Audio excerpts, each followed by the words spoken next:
किसी गांव में एक दर्जी अपनी पत्नी के साथ रहता था। दर्जी अपने घर के बरामदे में बैठकर सिलाई मशीन पर कपड़े सिलता रहता था और उसकी पत्नी पास ही बैठकर घर के काम करती रहती थी। कभी कभी वो अपने पति की सिलाई में मदद भी कर देती थी। दर्जी के हाथों में जैसे जादू था। वो इतने सुंदर कपड़े सिलता कि जो भी एक बार उससे कपड़े सिलवाता वो बार बार उसी के पास आता। धीरे धीरे ये बात राजमहल तक पहुंच गई। जब ये खबर रानी के कानों तक पहुंची तो रानी ने सोचा, क्यों ना मैं भी अपने कपड़े इसी दर्जी से सिलवाऊं। पुराना दर्जी तो मेरे कपड़े बिगाड़ देता है। रानी ने अगले दिन राजा से ये बात कही। राजा ने तुरंत सिपाहियों को भेजकर दर्जी को दरबार में बुलवा लिया। राजा ने दर्जी से कहा, देखो दर्जी, तुम्हें रानी के कपड़े सिलने हैं और ऐसे सिलने हैं कि रानी को पहली बार में ही पसंद आ जाए। दर्जी ने हाथ जोड़कर कहा, महाराज, ये तो मेरे लिए सौभाग्य की बात होगी कि मैं महारानी के कपड़े सिलूं। फिर क्या था, दर्जी के सामने रेशमी थान के थान खोल दिए गए। कपड़ों पर सितारे, सलमा और कढ़ाई ऐसी चमक रही थी जैसे आसमान में तारे चमक रहे हों। दर्जी ने इतना शानदार कपड़ा पहली बार देखा था। दर्जी ने रानी का नाप लिया और सारे कपड़े लेकर अपने घर चला गया। घर जाकर दर्जी ने कपड़े अपनी पत्नी को दिखाए। पत्नी कपड़े देखकर हैरान रह गई और बोली, अजी, हमने ऐसे कपड़े पहनना तो दूर, कभी देखे भी नहीं। ये सुनकर दर्जी थोड़ी देर सोच में पड़ गया। फिर उसके दिमाग में एक शरारती विचार आया, क्यों ना मैं थोड़ा थोड़ा कपड़ा बचाकर अपनी पत्नी के लिए भी रानी जैसी पोशाक बना दूं। बस फिर क्या था, दर्जी ने हर कपड़े से थोड़ा थोड़ा कपड़ा चुराया और अपनी पत्नी के लिए भी रानी जैसी सुंदर पोशाक बना दी। जब पत्नी ने वो पोशाक पहनी तो उसकी खुशी का ठिकाना नहीं रहा। वो आईने में देखकर ऐसे इठलाने लगी जैसे सच में रानी बन गई हो। अब ये रोज का काम बन गया। जब भी दर्जी रानी के कपड़े सिलता, थोड़ा कपड़ा चुराकर पत्नी के लिए भी वैसा ही कपड़ा बना देता। कई बार तो ऐसा भी होता कि रानी के ओढ़ने वाले कपड़े में से कपड़ा चुराकर वो अपनी पत्नी के लिए बिछौना तक बना देता। एक दिन सिपाही रानी के कपड़े लेने दर्जी के घर आए। उन्होंने देखा कि दर्जी की पत्नी भी बिल्कुल रानी जैसे कपड़े पहनकर घूम रही है। सिपाही ये देखकर चौंक गए और तुरंत जाकर रानी को सब बता दिया। रानी गुस्से से आग बबूला हो गई। उसने राजा से कहा, महाराज, मुझे ये बिल्कुल पसंद नहीं कि मेरे जैसे कपड़े उस दर्जी की पत्नी पहने। राजा को भी गुस्सा आ गया।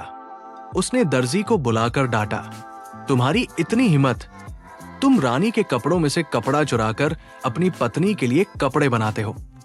फिर राजा ने सजा सुनाई, अब से तुम घर पर नहीं, राजमहल में बैठकर ही सिलाई करोगे। हम देखते हैं तुम अब कपड़ा कैसे चुराते हो। अब दर्जी राजमहल में बैठकर कपड़े सिलने लगा। चारों तरफ सिपाहियों का पहरा रहता। फिर भी दर्जी के मन में वही बात चलती रहती, अब कपड़ा कैसे चुराऊं। एक दिन दर्जी ने एक योजना बना ली। घर से निकलते समय उसने अपनी पत्नी को धीरे से पूरी बात समझा दी। उस दिन दर्जी दोपहर तक घर खाना खाने नहीं गया। घर पर पत्नी को चिंता हुई तो उसने अपने 13 साल के बेटे से कहा, बेटा, दरबार जाओ और अपने बापू को खाना खाने बुला लाओ। बेटा राजमहल पहुंचा और दूर से बोला, बापू, मां बुला रही है, घर चलो भोजन करने। दर्जी ने वही बैठकर पूछा, अच्छा बता, आज तेरी मां ने क्या बनाया है। लड़के ने धीरे से कहा, बापू, आज मां ने कढ़ी बनाई है, रोटी है और चावल भी। बस इतना सुनते ही दर्जी गुस्से में लाल हो गया और उसने अपनी जूती निकालकर दूर से ही बेटे को दे मारी। लड़के को जूती लगी, लेकिन वो जूती उठाकर भाग गया। सिपाही सोचने लगे, अरे, इसे कढ़ी से इतनी नफरत क्यों है। फिर दर्जी ने दूसरी जूती भी उठाकर बेटे को मार दी। बेटा दूसरी जूती भी उठाकर भाग गया। अब दर्जी खुद भी गुस्से में बड़बड़ाता हुआ घर की तरफ चल दिया।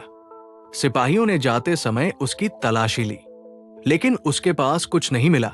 असल में हुआ क्या था, दर्जी ने पहले से ही अपनी दोनों जूतियों में कपड़ा छुपा रखा था। घर पहुंचकर बेटे ने जूतियों से कपड़ा निकालकर अपनी मां को दे दिया। माँ कपड़ा देखकर बहुत खुश हो गई और दर्जी ने फिर से रानी जैसी पोशाक बना दी। कुछ दिनों बाद सिपाही फिर दर्जी के घर गए और देखा कि उसकी पत्नी फिर रानी जैसी पोशाक पहने घूम रही है।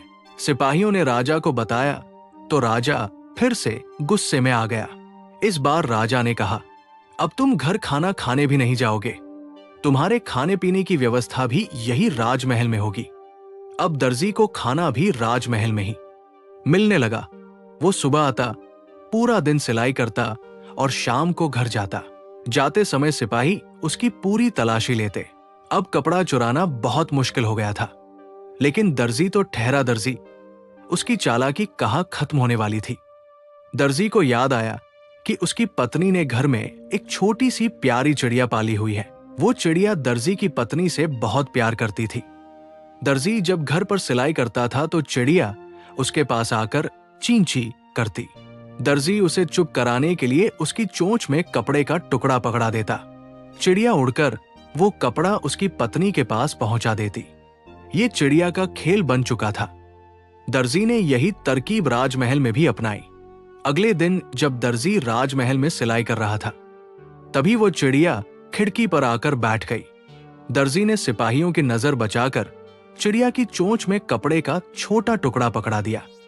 चिड़िया वो कपड़ा लेकर सीधी दर्जी की पत्नी के पास चली गई। पत्नी ने कपड़ा लिया और चिड़िया को वापस भेज दिया। अब ये रोज का काम बन गया। चिड़िया हर दिन छोटे छोटे टुकड़े लाती रही और धीरे धीरे इतना कपड़ा इकट्ठा हो गया कि एक पूरी पोशाक बन जाए। दर्जी ने फिर पत्नी के लिए रानी जैसी पोशाक बना दी। पत्नी फिर से पूरे घर में इठलाने लगी। इधर रानी ने जब नई पोशाक पहनी तो राजा बहुत खुश हुआ, लेकिन राजा के मन में एक शरारत आई। वो दर्जी के पास गया और व्यंग्य में बोला, तो बताओ दर्जी, क्या तुम्हारी पत्नी अब भी रानी जैसे कपड़े पहनती है? दर्जी बस मुस्कुराकर चुप हो गया। राजा को शक हो गया। उसने तुरंत सिपाहियों को दर्जी के घर जांच करने भेज दिया। सिपाही जब दर्जी के घर पहुंचे तो उनके होश उड़ गए। दर्जी की पत्नी ने बिल्कुल वही पोशाक पहनी थी जो रानी ने पहनी थी।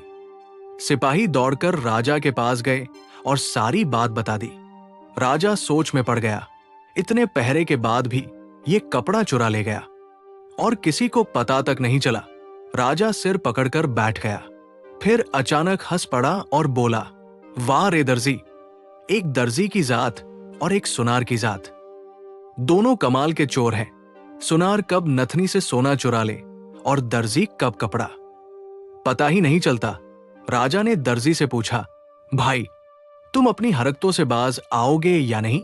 दर्जी बोला, महाराज हम दर्जी हैं, हमें हल्के में मत लो। बड़े बुजुर्गों ने ऐसे ही नहीं कहा, जैसा रानी का ओढ़ना वैसा दर्जी की पत्नी का बिछौना। ये सुनकर राजा जोर से हंस पड़ा और दर्जी की चालाकी के आगे हार मान गया। दोस्तों, अगर आपको आज की कहानी मजेदार लगी हो तो एक प्यारा सा लाइक जरूर कर देना और ऐसे ही हास्य, मनोरंजन और जादुई कहानियों के लिए हमारे चैनल मैजिक स्टोरी 15 को अभी सब्सक्राइब कर लो।